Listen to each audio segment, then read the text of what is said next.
Welcome back to Razmafsan TV. Today I'm having Franco Davies here on our channel. Hi Franco, how are you? Hello, I'm fine, thank you. Okay, I invited Franco to come and introduce himself first, and then later on introduce his book, because I was quite interested in his book which he wrote. And Franco comes from a country, an island called Malta. I know many people have never possibly heard of Malta, because I know enough for Franco's decision, or for Franco's information, sorry.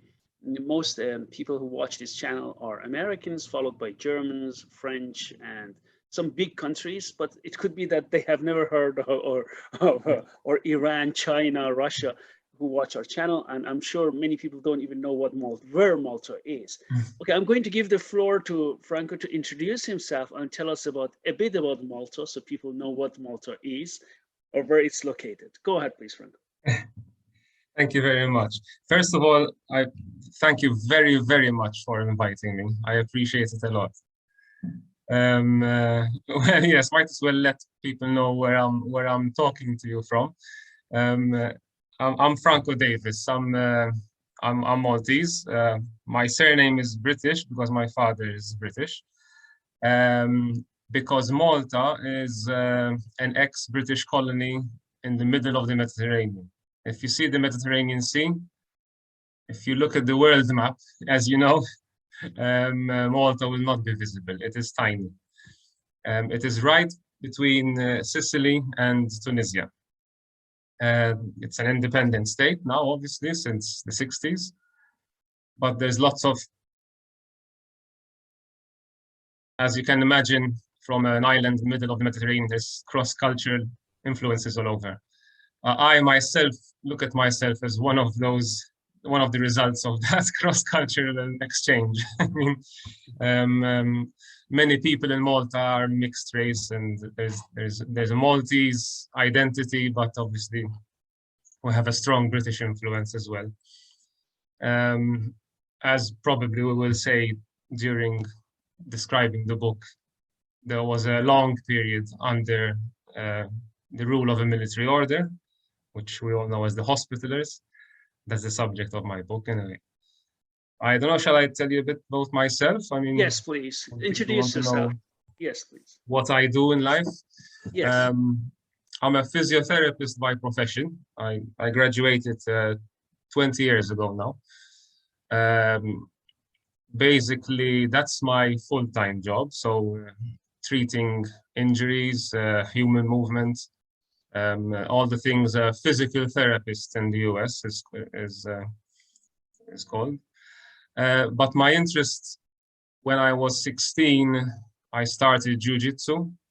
So I fell into the culture of martial arts, which actually, I remember, this is interesting, when I was training to be a physiotherapist at age 18, and already 2 years jiu-jitsu student, I was being taught how to manipulate joints to heal, and then saying, oh, I was taught how to do that in jiu-jitsu, but the other way around. So the biomechanics and human movement is the same, whatever you're studying. That was a very nice marriage of knowledge. But then I moved on to, I still work as a physio, but I had a lifelong interest in history, which was a subject I wanted to choose, but life diverted me to the sciences. Cutting a long story short, I did a master's in Hospitaller history course in the University of Malta quite a few years ago, 2014. I graduated from that. And that sort of solidified my passion for local history, for history in Malta. The course I did specializes only in studying the Order of St. John in Hospitaller studies, because it's so rich. The University of Malta created a master's course for only that, and I am one of the results. And since then, I mean, I practiced historical martial arts. And I've been working on this book and a number of papers while working as a physiotherapist on the sides. Okay, just for our viewers to know more, what you mean with historical martial arts is HEMA. It is European swordsmanship and related historical weapons, correct? Yes, yes. I call it historical fencing, HEMA. Yeah. I discovered that through a common friend, Andrei Shvirev, and he pulled me into that in 2009, 2008. And I switched over from Asian martial arts, ju-jitsu, which was my passion, and I moved on to historical fencing. That's what I call it. That's HEMA, yeah. Okay, we will come back to St. John Order, and we will come back to the intercultural nature of this order. I mean, this order is very interesting as far as identity politics is concerned for me, because, you know, as identity politics, you know, because I teach also, as you know, intercultural management at 2 leading universities, and one of them is, I mean, one of very good name in Europe.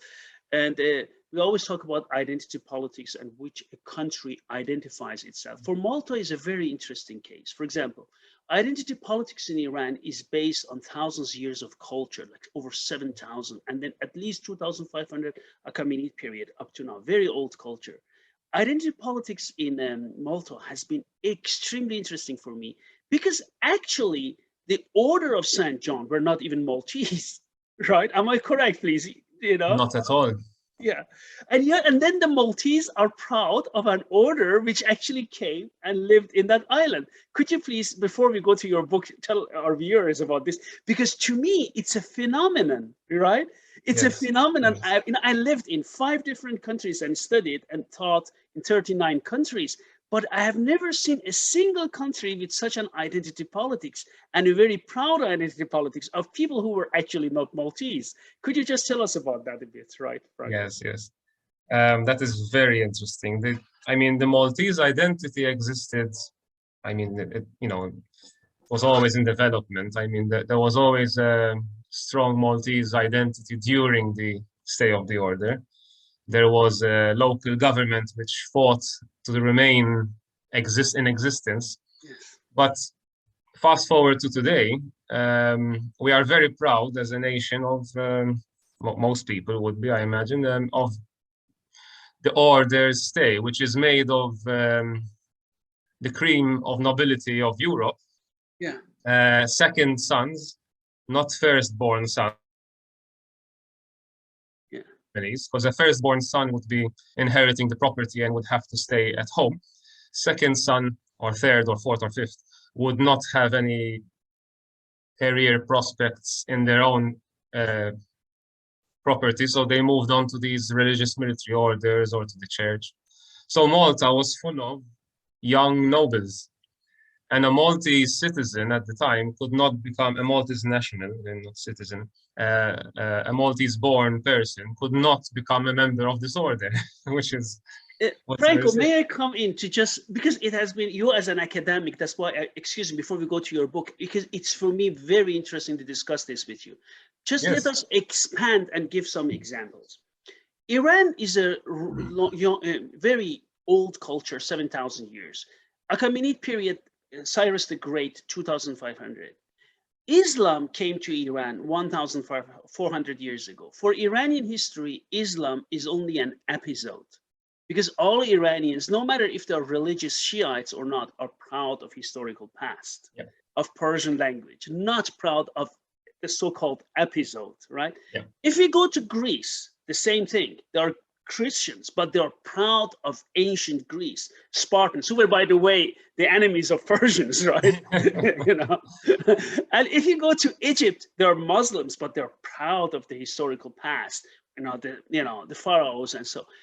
And now, if you come to even Nordic Europe, you see that there is a movement to move away from this Christianity and to be proud of their pagan Nordic past, right?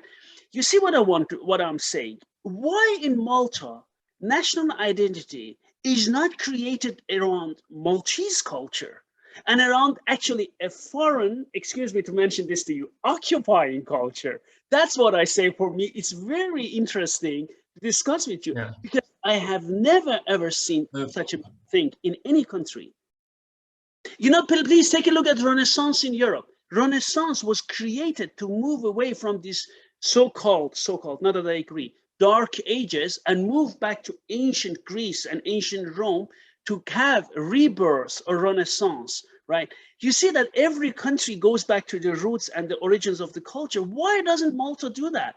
Because I'm sure if Malta does that, or did that, Malta would have enough background to say this is a local Maltese culture.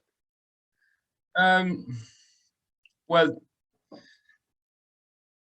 there are many aspects to that.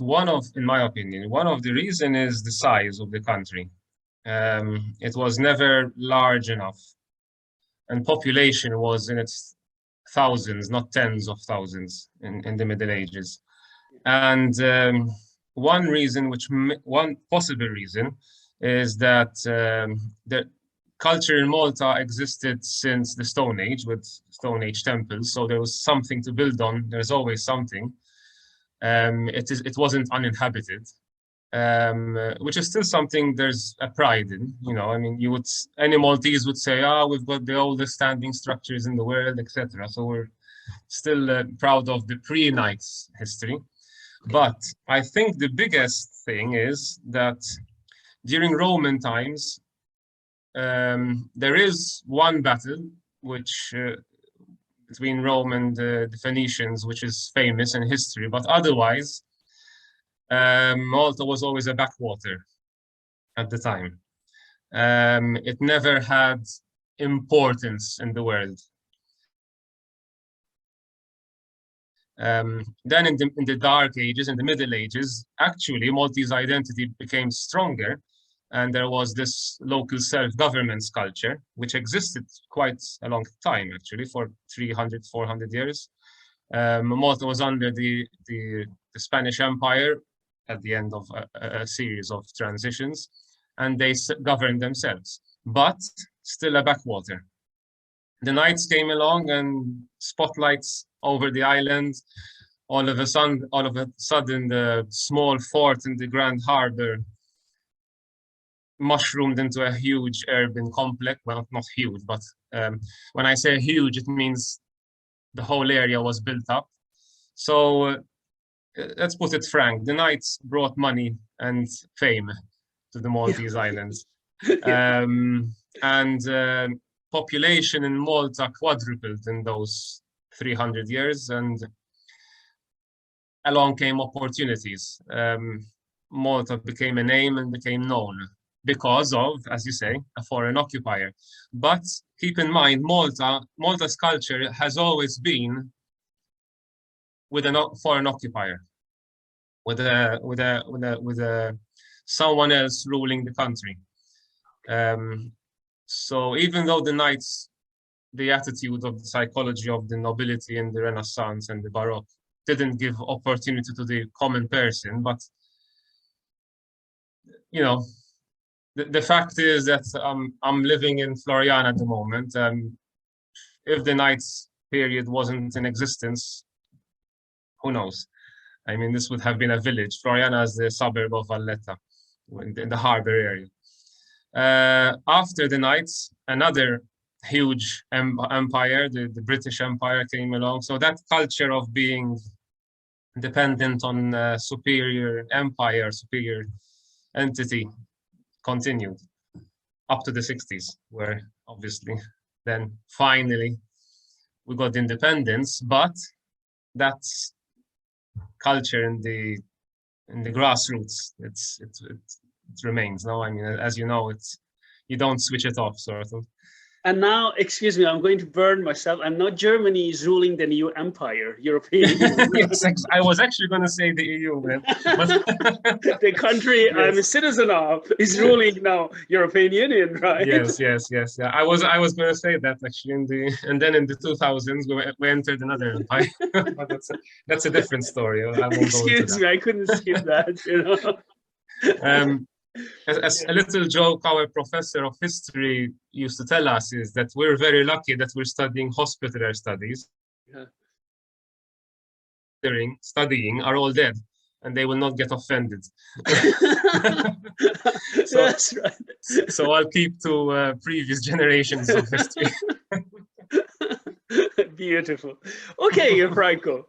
It was, excuse me, that I wanted to discuss that because I want our viewers to understand what Malta is, and I wanted to understand that they understand the order who came and then plays a pivotal role in your country. But I just wanted them to know that Malta has its own culture and has its own, background. That's extremely important because, many people in outside always think, I mean, in Europe even, you don't need to go to the United States where most of our viewers come. They always think, yeah, Malta didn't exist and the guys went there and took the island. I mean, this is not like that, No, right? no. Malta has had its own culture, and this is extremely important for identity of the Maltese people or culture to understand. That's the reason I just try to give this and ask you this background information. Okay. Go ahead, please. I just wanted to add something I forgot to mention, because obviously you're mentioning viewers from the US and from Iran, etc. They might not know, well, they might know obviously, but we even have our own Semitic language, Maltese, which is influenced from obviously Semitic roots, and then it's, if I'm correct, it's the only Semitic language written in Latin format.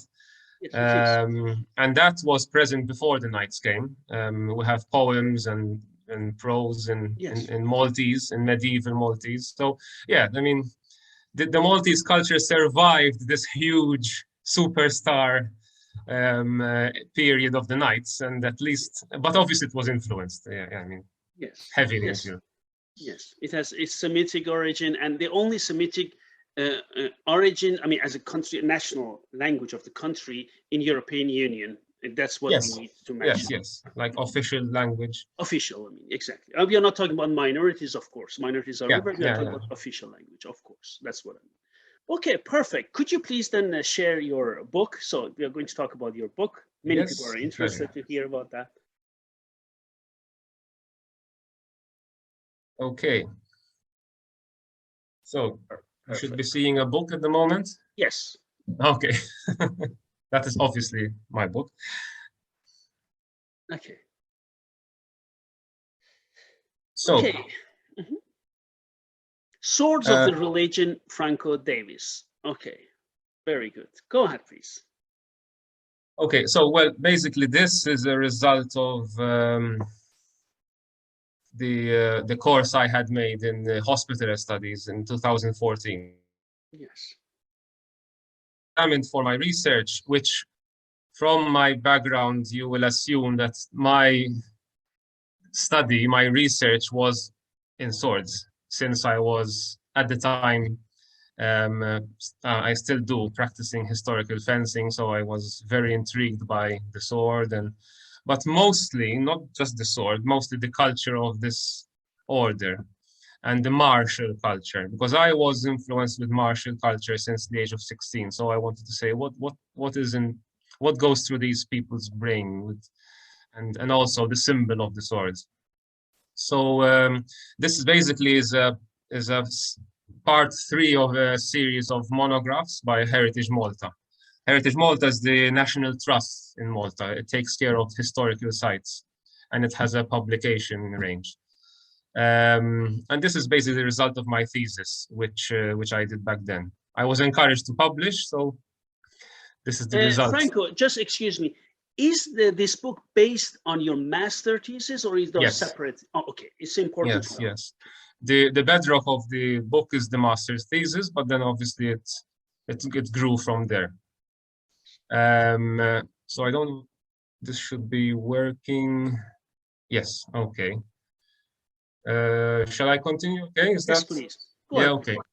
So the the title of the book is Swords of the Religion, but obviously the technical title, the title of the thesis back then, which is the subtitle of the book, is The Practical and Symbolic Dimensions of Edged Weapons for the Hospitallers, and those dates are the dates where they occupied Malta. So 1530, right up to the French interlude, 1798.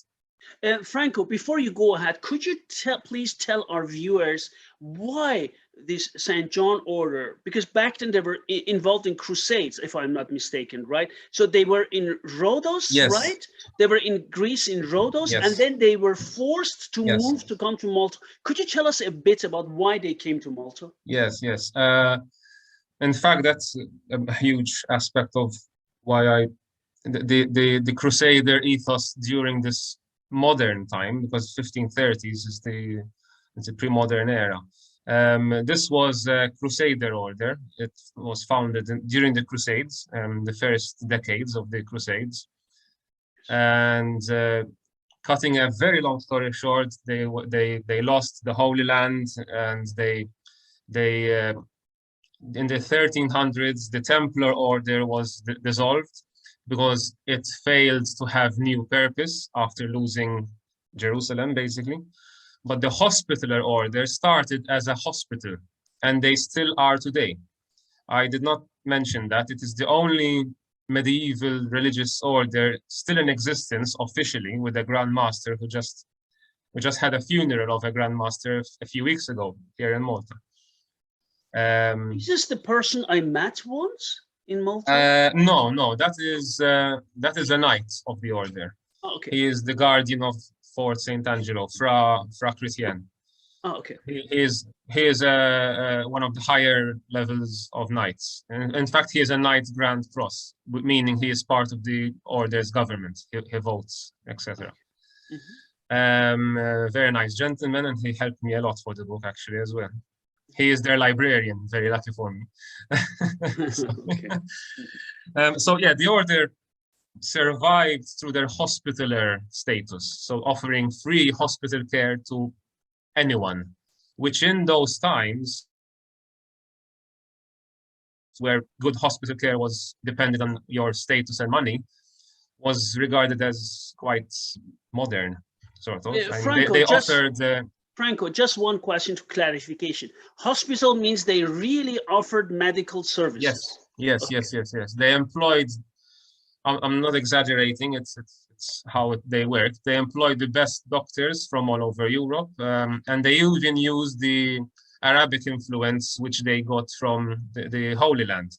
So they did not ignore the cross-cultural mix which could have happened. It did happen, and the cleanliness which the Arabic culture had compared to Europe, it was integrated. So they offered free medical care, basically, and free, when you say hospital in those times, it means medical care, but also like a hostel, free accommodation if you're traveling, sort of. You know, they feed you and you move on, but free for nobles, for Christians, for Muslims, for anyone. Okay, so cutting a long story short, they moved on to Rhodes, but they maintained their Crusader ethos. So for them, any Muslim shipping was a target, and it was legal and it was accepted. The papacy at the time, still dreaming to get back the Holy Land, advocated this and gave their blessing. So the order was a very annoying, not threat, but to the Ottoman Empire. It wasn't a threat because it was too small, but it was annoying is the word, I think. It was disrupting their shipping, you know, and always giving problems in that area. Yeah. So invasion, and in 1530, the invasion was a decade before, actually. And the Ottoman Empire invaded Rhodes, and the hospitals were basically homeless. And finally, 1530, the emperor of the Spanish Empire, of the Habsburg Empire, gave Malta to them to establish as their base. And that's where they stayed until 1798, which even up to 1798, they were still an active military order, waging this war of Christianity against Islam, even in 1798, when most of Europe was having friendly trade with their with their cousins across the sea. But I this didn't know order that. was, Okay, we're up to 1798. Wow. Okay. it changed. To be fair, in the 1700s, it wasn't like in the 1500s. In the 1500s, it was all-out war. Yeah. In the 1700s, it was actually, some people may argue, it was actually very useful because it was more of a policing work, which they did, which was policing the Mediterranean against piracy, Of course. which technically worked. And the only other entity which continued this policing work was the British Empire. But then things changed, because in the 1800s, the British Empire was a marine empire, so much larger. So that piracy threats in the 1800s died down. But up to 1798, the people doing this, you could say, were the Order of St. John, right from the middle of the sea, so they could go east and west. And that's what they did. But I went into studying not the order as a military structure, so obviously that would be a huge study to do, and people would always need to focus on something. So I focused on the word and the object and the concept of a sword. Mm-hmm. So just looking at the sword before we go ahead, it's extremely important to mention that. Yes. Because title of your book, could you bring it back just once more, the title of your book? Why did you call it Swords of the Religion? Yes, okay, that's a very good question, actually, because I would like people to realize that, because so when you say the religion, we're not talking about religion, and we're not even talking about Christianity. We're talking about the nickname of the Order of St. John. So at the time, people would be saying, oh, there's a ship of the religion coming, for example. And even the knights themselves, writing in, obviously in the primary sources, you would see written, because this holy religion of ours is so efficient in shipping, blah, blah, blah. So the nickname, sort of the nom de plume or whatever of the order, was the religion. Excellent. Yeah. It has many names. We call it the order, the Hospitallers, the Order of St. John, the Order of Malta, blah, blah. So they just use the religion. So yeah, it's important, Franco, because I wanted to mention that, so that people, if asked, why is Franco saying it before something like stigmatizing or something is going to be said, I needed to ask you this question. Okay, go ahead. Yes, very good, very good. Go ahead, please. Yeah. Yeah, in fact, I explained that in the introduction of the book. Okay. So actually, the book itself is mainly about the symbolism of the swords for this order. So looking at it culturally. And the cover of the book explains this perfectly. I mean, I'm not going to use this to thank people, but the design of the book, his name is in the cover, was made by a very famous photographer, and he made hundreds of historical books in Malta, and he helped me with this. His name is Daniel Cilia, which I thank.